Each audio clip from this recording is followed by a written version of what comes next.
L'après-ski, une émission du Nouvelliste avec le soutien de Ski Actu. Retrouvez l'actualité du ski chaque semaine sur Rhône TV avec le soutien de Bliblablo et Net+. Ski Valais. Raiffeisen, sponsor de Swiss Ski depuis 2005.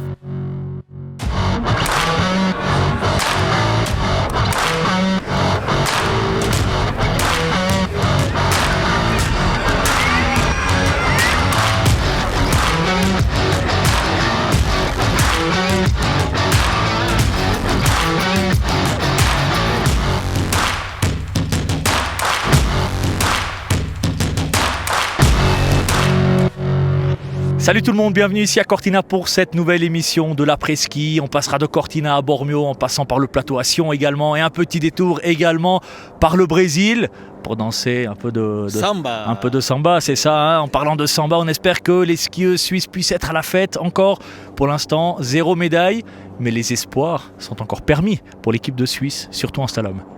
Ouais, nos skieuses, elles ont d'avoir envie, hein, comme on dit, Greg, pour ramener cette médaille qui manque encore à la délégation féminine de ski alpin. Il reste donc ce slalom mercredi, 4 cartouches, Hélène Christen, Mélanie Meillard, Wendy Holdener et Camille Rast, nos deux plus grands atouts. On se rappelle, en 2022, à Pékin, les skieuses suisses avaient ramené 7 médailles. Bah là, il manque quand même du monde. Il manque du monde, Lara Goudberami qui est absente, qui est blessée, Michel Guizine également, Corinne Souter qui n'est pas au top de sa forme, mais on espère quand même qu'elle puisse gagner une médaille et ne pas reproduire le scénario de Vancouver en 2010. À Vancouver, 0 médaille, c'est également le cas à Nagano à l'époque, donc c'est rare d'avoir des Jeux Olympiques sans médaille pour la délégation féminine de ski alpin. Bon, nous on n'a pas de médaille encore, mais il y en a un qui s'éclate avec ses médaillés à Bormio. Toi, Laurent, Roland, c'est plutôt pas mal. Oui mais Roland, en effet, on vit des instants incroyables ici à Bormio. Vous le voyez derrière moi, probablement c'est de la folie. On ne peut plus s'arrêter de fêter des médailles. Rendez-vous compte, en ski alpin, on en a fêté 8 toutes ici. C'est une razzia totale. Les journalistes du monde entier nous envient, les spectateurs du monde entier nous envient. Et aujourd'hui, on a terminé en beauté avec ce titre olympique de Loïc Meillard au terme d'une course complètement folle avec la sortie de piste d'Athlée McGrath qui a ensuite couru dans la forêt pour aller décompresser. C'était complètement dingue vraiment. Et là, Loïc Meillard qui vient d'aller fêter un petit peu avec son fans club qui a promis de faire une grande fête ce soir. Non, c'est clair, c'est fantastique. Je pense une médaille olympique, c'est déjà un rêve pour tout athlète et de pouvoir en faire 3 de toutes les couleurs dans les mêmes jeux, c'est exceptionnel. Il y a que Maudit Miller qui l'a fait en 2010, l'arc-en-ciel des médailles. Je la prends maintenant. Justement, vous nous disiez, après le géant samedi, gagner une médaille, c'est un rêve inaccessible. Gagner un titre olympique, à quoi ça ressemblait pour vous en tant qu'enfant ? Non, je pense que c'est un peu le rêve de se dire c'est une course tous les 4 ans où il faut être prêt le jour J, où il faut performer le jour J avec la pression qu'on se met nous-mêmes et tout le monde. Et ça, c'est quelque chose qui n'est pas forcément donné et de pouvoir le réussir, c'est exceptionnel. Au moment de recevoir cette médaille, d'entendre l'hymne national, à quoi est-ce que vous pensiez, Loïc Meillard ? Je pense un peu à tout le chemin parcouru en fin de compte en tant que gamin, mais aussi je pensais les derniers mois. Voilà, c'est clair, la saison n'a pas forcément commencé optimale et après je dirais ça fait quand même 2-3 semaines où on a beaucoup fait de kilomètres en technique, où on a essayé vraiment de se préparer avec l'idée d'arriver ici en pleine forme et de réussir à le faire. Je pense que ça montre le travail qui a été fourni aussi par le staff et donc je pense que c'est un peu des émotions comme ça de toute l'histoire, je dirais, pour en arriver là, de tous les gens qui m'ont accompagné et qui ont leur petite partie de la médaille. C'est à eux que je pense à ce moment-là. Vous avez parlé de ce début de saison qui était un peu plus compliqué avec les douleurs au dos. Comment est-ce que vous expliquez cet esprit de résilience où à chaque fois vous arrivez à revenir, à rebondir et à performer lors des grands rendez-vous ? Non, franchement, en début de saison, en fin de compte, c'est clair que l'histoire du dos, de toute façon, ça me suit depuis 2 saisons et ça va me suivre dans les prochaines aussi. Ça fait partie de moi désormais, ça fait partie de mon corps et ça, je peux pas le changer. Après, je pense en début de saison, c'est aussi. Je suis arrivé près en début de saison, il n'y a pas tout qui a bien été et à la fin, c'est comme ça, on peut rien y changer. En fin de compte, je donnais le maximum de moi-même quand même. Il y a des petites choses qui se mettaient pas en place ou qui étaient bloquées et en fin de compte, c'est là qu'il faut continuer à s'accrocher, continuer à travailler avec les bonnes personnes autour de soi pour trouver les solutions et en fin de compte s'accrocher un petit peu aux quelques bons virages qu'il y a pour essayer de construire petit à petit un virage après l'autre, un jour après l'autre Et quand on arrive ici à gagner 3 médailles, je dirais tout ce chemin en vaut la chandelle. Lorsque vous franchissez la ligne d'arrivée aujourd'hui, on voit des émotions, même s'il y en a encore un qui doit descendre, mais on a senti des émotions chez vous. Vous sentiez que c'était bon, que ça allait le faire pour peut-être aller chercher ce titre? Alors je dirais le sentir, c'est tout à dire. En tout cas, je l'espérais que ça soit bon. Après en tout cas, j'étais satisfait parce que voilà, meilleur temps de la deuxième manche en partant 29 aux Jeux Olympiques avec la pression qu'il y a, c'est exceptionnel. Et donc pour ça, j'étais plus que satisfait du ski que j'avais fait. Et de mon côté, je dirais j'avais fait le job et maintenant c'était que le meilleur gagne et rien d'autre.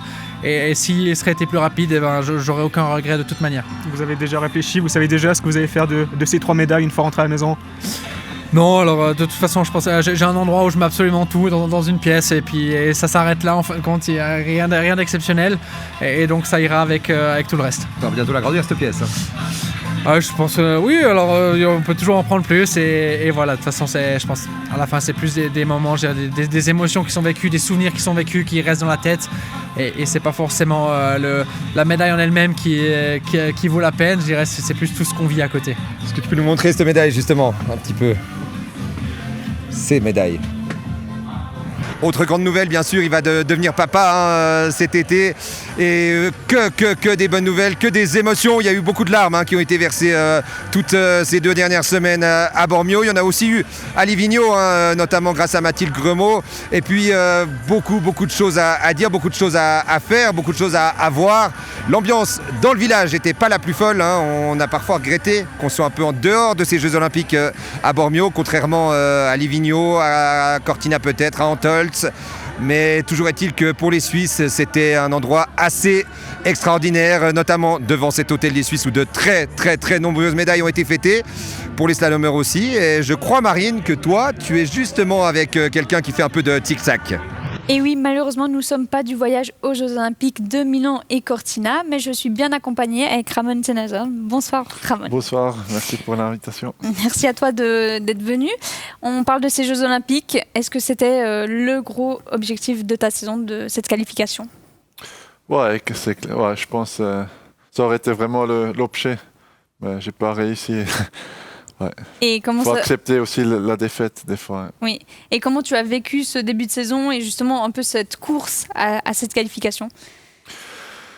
Ouais, mon début de saison, il y avait des bonnes choses, mais en général, j'ai pas réussi à montrer mes performances de l'entraînement sur la course, et c'est pour ça ça n'a pas suffi. C'est un peu dommage parce que j'aurais eu assez d'occasions, mais bon, c'est la vie et c'est le sport, on peut pas toujours gagner, la défaite fait partie du sport. C'est pour ça, il faut accepter ça. Et c'est logique qu'on n'a pas les critères, qu'on n'est pas nominé pour les Jeux. Et quand on reste à la maison comme ça, est-ce que tu as quand même suivi ces Jeux et les dernières courses et les dernières épreuves de ces Jeux Olympiques? Oui, bien sûr, j'ai toujours essayé à suivre aussi un peu les courses. Mais de l'autre côté, j'avais aussi pas mal de courses moi-même, c'est pour ça que j'avais pas toujours du temps pour suivre ça. Oui. Et par rapport à la question d'avance, sûr c'était difficile, mais de l'autre côté, j'ai aussi le privilège d'avoir déjà participé aux 3 Jeux. C'est pour ça il faut être aussi, il faut remercier aussi ça que pas chaque athlète peut vivre 3 Jeux. Et c'est pour ça, c'est pas le fa du monde que j'ai pas pu participer là à Bormio, mais c'est sûr ça aurait été un but. Ouais. On va parler de ton actualité un petit peu plus tard. On va parler des résultats qu'il y a eu, notamment hier lors du slalom des Jeux Olympiques et une victoire suisse, Loïc Meillard. Tu as pu regarder la course? Ouais, aujourd'hui j'ai vraiment pu regarder toute la course. C'est clair, comme slalomeur, tu regardes le slalom, c'était de nouveau un événement très intéressant. Moi je trouve le slalom c'est quand même incroyable, même si on le regarde à la télévision comme ça, parce que moi en général je participe et je regarde pas. C'est pour ça c'est un sentiment complètement différent. Mais même en regardant, j'ai l'impression que je suis autant nerveux ou presque plus nerveux qu'au départ, parce que ça peut arriver tous et toujours. C'est pour ça. C'était vraiment cool de regarder ça, et avec la victoire de Loïc, c'était magique là. Le fin avec Atle qui sortait, l'or de Loïc, Ouais, mon pulse, il était aussi haut comme je participais, j'avais l'impression. Loïc, il est devenu champion olympique après être champion du monde. C'est quelque chose de très fort de réussir le doublé. Ouais, non, c'est clair, mais bon, ça, on sait déjà depuis plusieurs années que Loïc, il a le potentiel de claquer tout le monde là. Il a vraiment le ski pour être le meilleur skieur technique au monde. Et je suis content pour lui qu'il a pu montrer ça maintenant vraiment aussi à course. Et il a vraiment bien mérité ça parce que ouais, il a le niveau déjà depuis plusieurs années, même à l'entraînement. Il est toujours vite, alors c'est que mérité. Content pour lui qu'il a pu montrer ça aujourd'hui. Tu t'attendais à un scénario comme ça après la première manche? Atlélie McGrath avait beaucoup d'avance. Ouais, quand Athlée était au départ, la deuxième manche, je me suis dit, ça y est, c'est pas facile de... Ouais, il avait beaucoup d'avance, mais à slalom, ça passe tellement vite et ouais, il y a beaucoup de pression et pendant les manches, le cerveau il tourne. Et moi personnellement, j'ai toujours préféré quand j'étais à poil depuis derrière. De remonter que ouais, d'être le leader. Être devant avec autant d'avance et des jeux, c'est pas facile. Quand moi j'avais gagné mes médailles à Pyeongchang, ça arrivait la même chose à Hendrik. Il était premier après la première manche, assez d'avance et il sortait aussi. Je pense que c'est vraiment pas facile. Ouais. Il y a d'autres suites qui ont participé, notamment Tanguy Neff, 6e, Mathias Sitten, 11e et Daniel Hull, 15e. Tu as pensé quoi de leur ski aujourd'hui? Ouais, Tanguy, il a bien skié comme toujours. Dommage qu'il a pas pu mettre ce extra mot. Qu'il avait pu mettre lors du combiné par équipe. Hein. Ouais, le potentiel est là aussi pour prendre une médaille. Ouais, Mathias aussi très bien. Je pense que personne n'aurait pensé début de saison quand on lui disait qu'il va au jeu et qu'il fait un top 15 aussi. C'est aussi très important pour les poids, pour le start list. Oui, les 15 premiers aujourd'hui marquaient des points pour la Coupe du Monde. Ouais. Et Daniel, c'est aussi bien qu'il restait dans les 15 parce que pour les poids Coupe du Monde, s'il aurait été 16, il n'aurait pas fait des points. C'est pour ça qu'il a fait le mieux de cette position. Oui, des fois, il faut profiter des centièmes quand ils sont de notre côté. Il y a une autre personne qui a vécu une journée particulière, c'est AJ Guinness, qui a annoncé sa dernière course au sein du circuit. Vous y attendiez? Il l'avait déjà annoncé ou c'était une surprise pour toi? Non, j'ai aussi vu les derniers jours dans les réseaux, ou hier. Ouais, c'est un peu dommage. J'étais aussi un peu triste pour lui parce que c'est un sacré fighter. Il a vraiment... Ouais, il travaillait beaucoup et dur. Et qu'il doit terminer maintenant la carrière avec une blessure. C'est un peu dommage parce que aussi lui, on s'entraînait de temps en temps avec lui, même c'est d'autres Tom à Divalette ensemble. À l'entraînement, il était vraiment toujours très vite. Il avait vraiment le potentiel. Et c'est un peu dommage qu'il n'a jamais pu montrer son potentiel à faux. Avant la blessure. Oui. Dans les courses. C'est une décision un peu pour la suite et puis pour sa santé. Par rapport à ça, je pense que ça fait vraiment sens. Parce que, je ne sais pas, il a opéré 7 fois le genou. C'est vraiment... incroyable, qu'est-ce qu'il a tout vécu. Ouais. Il y a un autre Suisse qui a sûrement dû te marquer et vous marquer à la maison, c'est Franjo von Halmen. 3 médailles d'or. T'as trouvé ça aussi incroyable et t'as vibré, t'as pu regarder aussi les courses? Ouais, bon, ces 3, Franjo, Odermatt et Loïc, ils vont tous avec 3 médailles. Ça fait 3 fois 3, 9 médailles seulement avec les hommes alpins. C'est incroyable, je pense que c'est du jamais vu. C'est incroyable, c'est sensationnel pour la Suisse et pour tout le monde. Tu parles de ces épreuves de vitesse. Est-ce qu'un jour, tu as imaginé, ou plus jeune, faire des courses de vitesse? Moi, non. Jamais. Non, là, j'arriverai jamais à éteindre mon cerveau autant pour pas avoir peur. Non. Du danger. Non, beaucoup de respect pour les descendeurs, mais moi, j'aurais jamais pu faire ça, vraiment. T'as l'impression qu'ils éteignent le cerveau, il n'y a plus... Quand tu descends avec 150 km/h, ils vont nus dans les combinaisons. Là, il faut vraiment pas trop réfléchir parce que c'est dangereux. Ouais. Non, vraiment beaucoup de respect pour eux, mais moi, j'aurais jamais voulu faire ça. Même, la santé me vaut presque trop de prendre ces risques-là. Et même mon entourage, ma famille et tout le monde, je pense... Ils t'auraient pas laissé. Ils auraient mouru quand j'aurais fait une descente. Ouais. On dit souvent, aux Jeux Olympiques, c'est les médailles qui comptent. D'ailleurs, tu as accepté de nous amener les tiennes, et d'ailleurs, merci beaucoup. À quoi tu penses quand tu vois ces médailles ? Moi, j'ai l'impression, c'est comme c'était hier, j'ai encore tous mes souvenirs de Pyeongchang. C'était il y a 8 ans. Oui, c'est ça. C'est incroyable comme ça a passé tellement vite. Mais je me souviens de tous encore, même du voyage. Après, on a passé une nuit à Séoul. Je suis sorti seul encore dans la ville de Séoul parce que les autres, ils étaient fatigués. Après, on est monté à haut, on avait l'hôtel près des pistes. C'est aussi l'occasion de découvrir des pays où vous n'allez pas lors de la Coupe du Monde. Ouais, j'aime toujours bien de découvrir des nouveaux stations de ski ou des nouveaux pays. C'est pour ça que j'ai aussi fait les dernières semaines un peu des courses à gauche à droite. C'était aussi des nouveaux stations de ski. Et, je suis curieux pour voir d'autres choses et pas voir toujours les mêmes stations. Si elles sont si spéciales, est-ce qu'à la maison, elles ont une place en particulier ou pas ? Honnêtement, pour l'instant, elles étaient à la banque, au trésor. Parce que je suis tellement beaucoup autour. Et même l'été, quand je ne suis pas à la maison, on se disait on le met dans le trésor pour être sûr qu'elle reste là. Qu'il reste là. Et qu'est-ce qu'elles ont changé à ta carrière ? Il y avait beaucoup plus d'intérêt après, sûrement. Il y avait beaucoup plus des médias, des sponsors. Mais bon, c'est pas que les médailles qui ont changé ça, mais c'était un peu le début de mon déclic.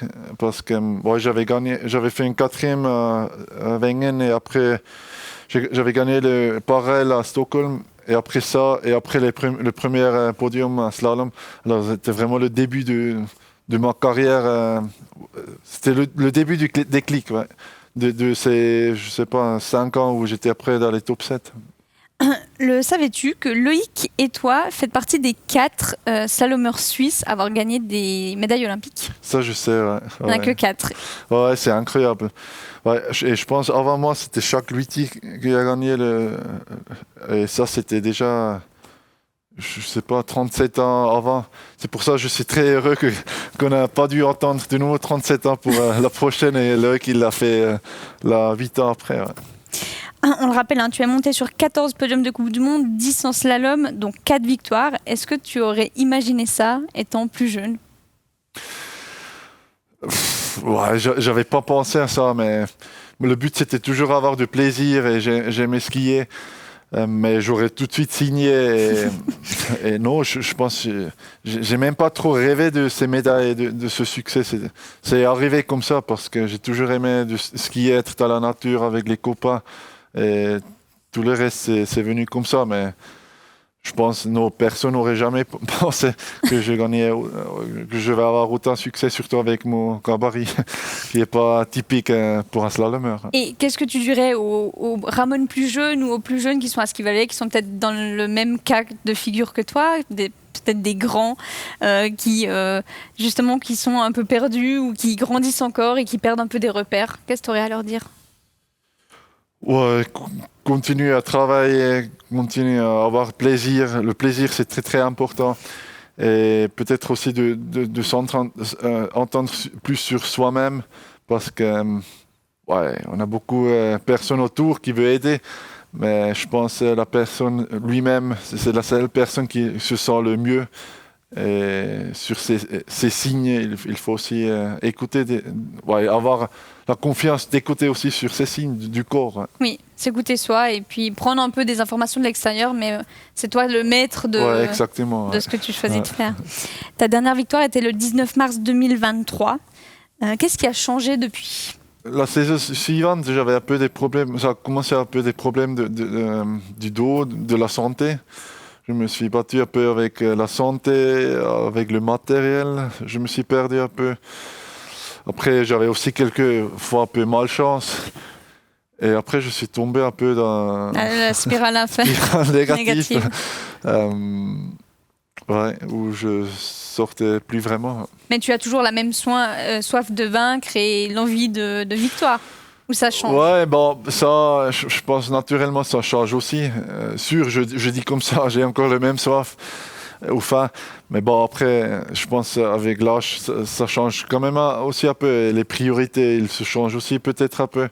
Surtout quand, j'ai passé vraiment une belle carrière jusque-là avec tous ces succès que vous avez dit. C'est pour ça, j'ai encore faim et surtout j'ai encore les niveaux et c'est pour ça que je continue encore. Et j'essaie de me rebattre et de finir encore un jour sur la boîte de nouveau. Peut-être à côté de Henrik Kristoffersen et Marcel Hirscher s'il revient l'année prochaine. Bon, ça, honnêtement, moi je pense pas qu'il va revenir sur une boîte d'un slalom, mais bon, qui sait. À l'époque de cette dernière victoire, au départ, on avait vu 2-3 vidéos faire le tour des réseaux sociaux de toi en faisant un cri.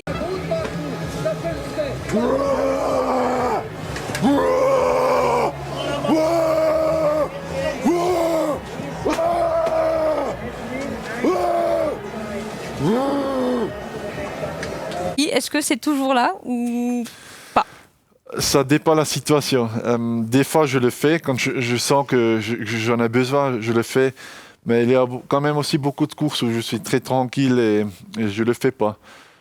Mais à l'époque, j'avais fait plus, en tout cas. Ouais. Mais j'avais aussi plus presque de peur, de respect. Je me souviens encore, quand je faisais un Schladming, c'est là où ça faisait le tour après. J'avais vraiment un peu... peur ou respect. C'était Schladming, il y avait 50 000 spectateurs. Moi, j'étais 4e après la première manche. C'était une piste très, très, très glace. J'étais tellement entre respect et peur et avec ce cri. J'avais un outil pour me défendre un peu contre ça. Et quand j'ai plus peur, je le fais pas. c'est un peu comme ça. Ouais. Tu as eu ces dernières semaines, on l'a dit avant, refaire des courses de Coupe d'Europe nord-américaine. Est-ce que tu peux nous expliquer pourquoi et pour quelles raisons tu as fait ces choix? Bon, entre Schladming et Kranjska, il y a 5 semaines et demie. Et quand tu n'es pas qualifié au jeu, il y a 5 semaines et demie où rien qui se passe. C'est pour ça que je me suis dit, ça sera pas mal de quand même continuer un peu sur les skis et avoir aussi des courses. Et après, le Coupe d'Europe, c'était en Espagne. C'était aussi dans une station Bacaira.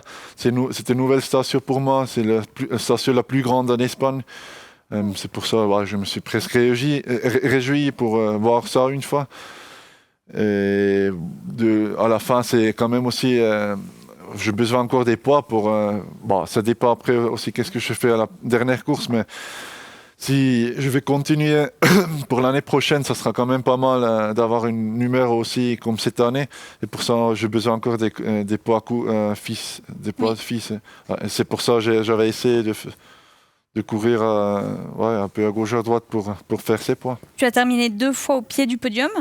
On dit souvent ou parfois que la Coupe du Monde est aussi la Coupe d'Europe est aussi relevée que la Coupe du Monde. Est-ce que tu partages cet avis? Ouais, par rapport au niveau de ski, les premières, sûr. Ouais. On a aussi vu aujourd'hui avec ce Saccardi qui a détruit le deuxième jour en Espagne la course. Il a fini aujourd'hui avec le dossard 37. Il était 10e après la première manche. Oui, donc il y a aussi la trentaine. Le niveau, il est là. Ouais. Mais après, au niveau prestige, c'est un autre monde. Tu es là, il n'y a personne il n'y a pas beaucoup qui s'intéressent. Qu'est-ce qui se passe là en une course Coupe d'Europe? Ouais. Oui, il y a aussi beaucoup moins de sponsors, d'images télévisées. Et on a vraiment l'impression d'être dans un autre monde. Et en course FIS ou plus jeune, c'est encore différent. Et surtout quand tu viens d'arriver de 1400 Coupes du Monde. Quand tu refais un Coupe d'Europe, tu es là et tu te dis où est-ce que tu es tombé là? On l'a dit, la saison de Coupe du Monde n'est pas terminée. Il reste un slalom le 8 mars à Kranjska Gora. Du coup, ton objectif principal, c'est de marquer encore des points pour la saison suivante. Ouais. L'objectif, c'est de pouvoir montrer mon potentiel de ski et après, on regarde qu'est-ce qui sort. Kranjska, c'est sûr, c'est une piste et une station où j'aime bien. J'ai presque eu le plus de succès à Kranjska dans ma carrière. J'avais fait mon premier podium en Coupe du Monde, ma première victoire là, avec une seconde d'avance sur Henrik et Marcel et encore une 3e place. C'est pour ça, c'est une station où j'aime toujours bien. Et ouais, j'essaie à montrer mon meilleur ski là et après on regarde qu'est-ce qui arrive. Malheureusement, normalement, il n'y aura pas de finale pour toi cette année. Est-ce que tu peux expliquer les critères, peut-être pour nos téléspectateurs qui nous regardent, pour accéder à ces finales de Coupe du Monde? Ouais, il faut être c'est assez facile, il faut être dans les premières 25 du World Cup list, pas de World Cup start list. Et ouais, les premières 25, ils participent. Alors c'est pas encore c'est pas impossible si. C'est serré? Non, ouais, bon. Je devrais faire peut-être avec un podium facile. Ouais, non, je sais même pas. J'ai pas les pas dans la tête. Non. On verra ça. Je me concentre. J'ai assez de boulot avec mon ski, de montrer mon ski sur la neige. Et le reste, les calculations, ça reste du temps après. La saison, elle approche, la fin de saison approche à grands pas. Est-ce qu'on peut déjà te demander comment tu vois la suite? Bon, tu en as un peu parlé, mais la fin de saison et puis peut-être la suivante. Non, j'ai assez de choses à penser. Je peux vraiment pas dire parce que je le sais aussi pas. Mon but, c'est vraiment faire pas par pas. Et les prochaines pas, c'est de me reposer un peu parce que les dernières semaines, c'était intensif avec les courses que j'avais fait et surtout après le janvier. Et de me reposer bien et après de me bien préparer pour Kranjska Gora. Et après, on verra. Peut-être quand même des mondiaux à la maison, à Crans-Montana? Ouais, sûr, c'est toujours un but. Mais après, quand j'étais jeune, j'ai toujours dit j'aimerais skier jusqu'à 40 ans. Mais bon, je sais pas, il faut voir course par course et saison par saison aussi. Ouais. Et comment va ton dos maintenant? Non, il va pas mal. Il t'embête moins. Ouais. Finalement, nous allons terminer cet entretien avec 3 photos qu'on a récupérées sur ton compte Instagram et que tu vas nous expliquer pour qu'on puisse mieux te connaître. Est-ce que tu arrives à dire où c'était et quand c'était? Ouais, ça c'était cette année à Wengen. Oui. Ouais. Et en légende de cette image, tu as mis un petit cœur brisé. Qu'est-ce que tu as ressenti ce jour-là? Ouais, c'était une course, je comprenais pas pourquoi j'étais autant lent. J'avais même pas un mauvais sentiment, mais j'ai perdu 3 secondes et demie. Je pense que c'était un de mes courses les plus longues dans ma carrière. Sans avoir senti. Ouais. Oui, il y a des jours comme ça où tu as l'impression que tout marche et tout va bien. Il y a des jours où tu as l'impression que ça a été et finalement, à l'arrivée, c'est exactement comme ça. Des fois, on a un mauvais sentiment et on est vite. Et des fois, on a un bon sentiment et on n'est pas vite. C'est vraiment complexe, ce sport, des fois. La deuxième image, c'est celle-ci. Alors, on l'a tirée d'une vidéo qui était sur les réseaux sociaux. À côté du ski, tu gardes une partie d'études, c'est ça? Ouais, j'avais fait le bachelor à Unidistance Suisse. Ouais. Et tu l'as terminé? Ouais, je l'ai terminé. Ouais. Et tu continues les études ou pas? Ouais, peut-être je vais faire encore le master en Uni Suisse aussi, ouais, en économie. Ouais. Oui, et c'est important pour toi d'avoir cet équilibre entre le sport et puis... Ouais, j'ai l'impression que ça me fait du bien d'étudier aussi à côté parce que sinon on pense pendant toute la journée que au ski et comme ça t'as quelque chose d'autre à penser et même après la carrière c'est bien si t'as déjà un papier. Oui. Et même c'est aussi jamais avec les blessures et comme ça. Non, pour moi c'est vraiment une bonne chose d'avoir encore quelque chose d'autre dans la tête. Donc tu encouragerais les jeunes à faire ce choix-là?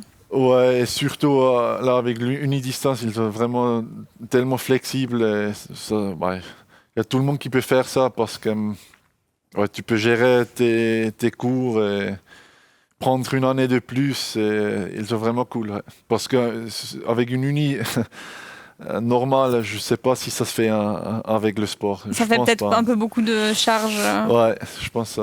Non, ça aurait été trop de stress pour moi.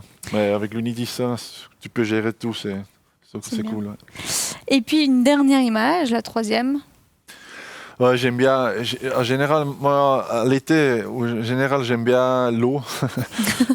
Je préfère encore la mer. Et je fais beaucoup sur l'eau. J'ai commencé avec la plage à voile quand j'étais petit, du catamaran, après du kitesurf. Là, les dernières années, j'ai commencé avec le kite foil, le wing foil, le pump foil. T'as tout essayé. Ouais, j'ai tout. Et, ouais, j'aime bien de me bouger sur l'eau et surtout sans du benzine, un peu avec les forces de la nature, avec le vent. Oui. Je trouve ça, c'est presque comme un ski, parce qu'un ski, tu descends aussi avec la force centrifuge qui te pousse en bas. Et, ouais, j'aime bien. Et je trouve aussi que c'est un bon sport pour l'équilibre, pour le ski aussi. Ouais. Tu n'as jamais envisagé une carrière en vitesse, Non. mais est-ce que tu as envisagé une deuxième carrière sur l'eau ou pas? Je sais pas, non. Je pense que ça va rester pendant toute ma vie quelque chose pour le plaisir. En parlant de planche, Greg et Johan sont à Cortina en compagnie d'un athlète qui maîtrise plutôt bien une planche. On les retrouve juste après la publicité.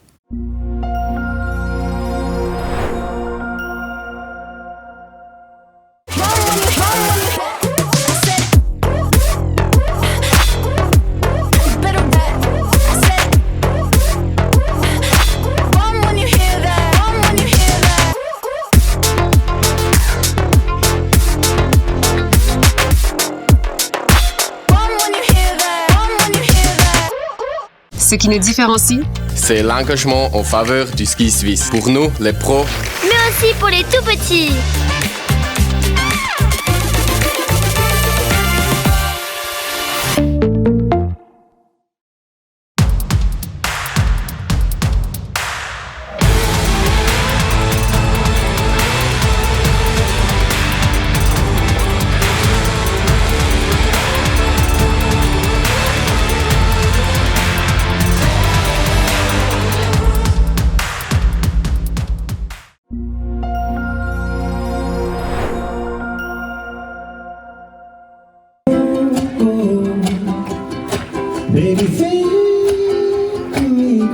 Fala galera, aqui é o Pat Bergener, o brasileiro mais suíço do brasileiro.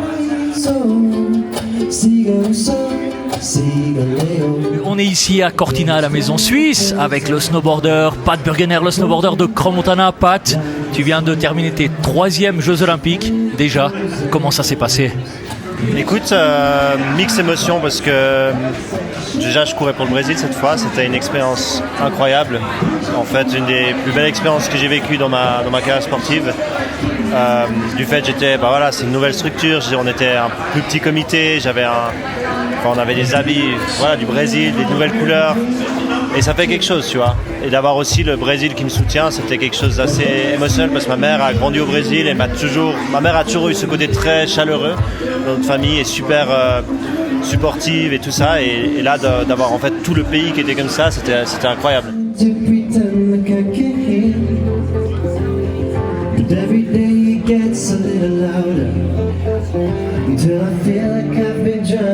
Ça s'est fait cette année en Italie, pays des Alpes. Comment ça s'est passé justement ces Jeux? T'en as vécu d'autres, hein, mais pas dans les Alpes. Ici on est en Italie, il y a du monde. Enfin, comment tu l'as vécu? Comment tu peux décrire l'ambiance? Et après au niveau sportif aussi évidemment. Franchement, c'est de la folie. C'était un endroit magnifique. Clairement, tu vois, j'ai fait mes 2e JO, il y avait le Covid, donc c'était pas une expérience non plus incroyable. Là, franchement, c'est les meilleurs jeux que j'ai pu vivre. Au niveau du résultat, c'est clair que je suis un peu déçu parce que j'ai pas raté une finale cette année et la seule finale que je rate de quelques points, c'est celle-là, tu vois. Donc c'est pas facile, le niveau était super haut. Je sors d'une grosse commotion là, il y a 10 jours je suis tombé sur la tête. Donc en fait je me suis réveillé à l'hôpital il y a 10 jours, j'avais tout oublié, du dernier mois, c'était vraiment un gros truc. Et là je me suis dit en fait je pense que je vais rater les JO. Voilà, justement, t'as failli rater les Jeux donc. Ah ouais. J'avais grosse douleur à l'épaule, on a fait des IRM. En fait, on savait pas si j'allais pouvoir faire la compète. On a fait un gros suivi avec les médecins et j'ai pris le risque de faire la compète parce que théoriquement, 2 semaines après une commotion, tu prends 0 risque. Donc pour moi, c'était un exploit. Tu vois. J'ai même les frissons d'y penser que je suis là et que je suis en fait 10 jours après cet hôpital. Donc franchement, c'est une magnifique magnifique expérience. C'était la cérémonie d'ouverture, c'était un truc. Nos habits, j'ai fait un backflip. Je me suis amusé, disons. Et comme je dis, en fait, j'ai senti un pays derrière moi. En fait, en Suisse, on est tellement fort que tu fais pas une médaille, c'est décevant. Au Brésil, ils étaient à fond, tu vois. Ils ont dit, waouh, le meilleur résultat du snowboard, de l'histoire, c'est incroyable, merci de nous représenter. Moi, j'étais étonné, tu vois. Moi, je suis rentré après les qualifs, je me suis dit, je vais me faire tuer par les Brésiliens. Et en fait, ils étaient tous tellement heureux et ils m'ont dit, non, mais on est indéfiniment heureux d'avoir un snowboarder comme toi dans l'équipe, donc c'est cool.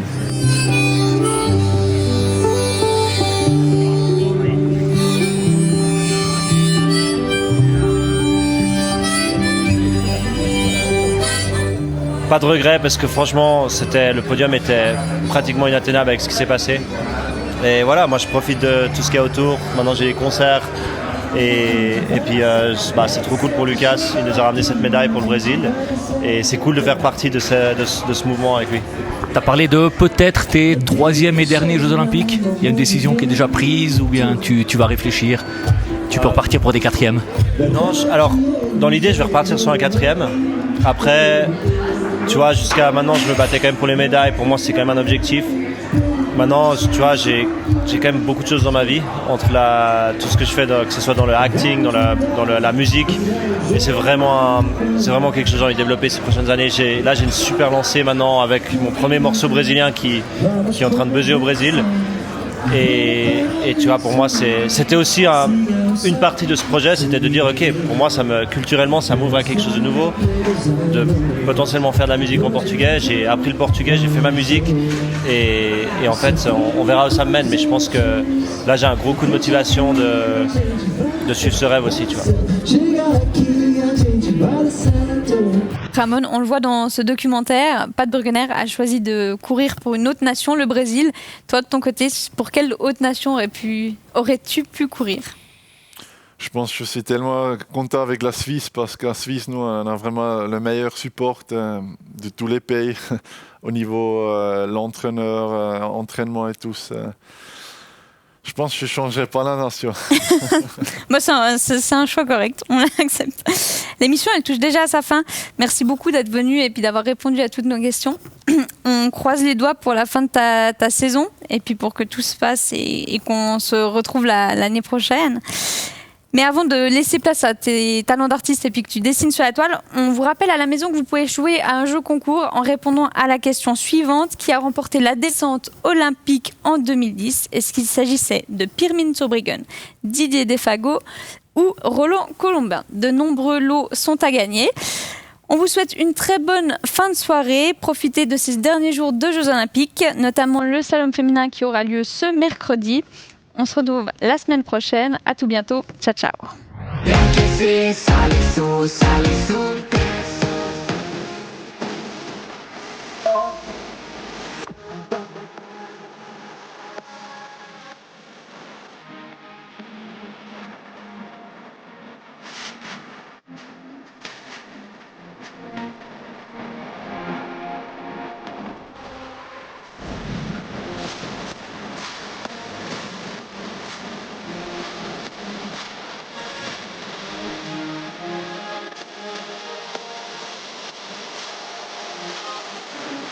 L'après-ski, une émission du Nouvelliste avec le soutien de Ski Actu. Retrouvez l'actualité du ski chaque semaine sur Rhône TV avec le soutien de Bliblablo et Net Plus. Ski Valais. Raiffeisen, sponsor de Swiss Ski depuis 2005.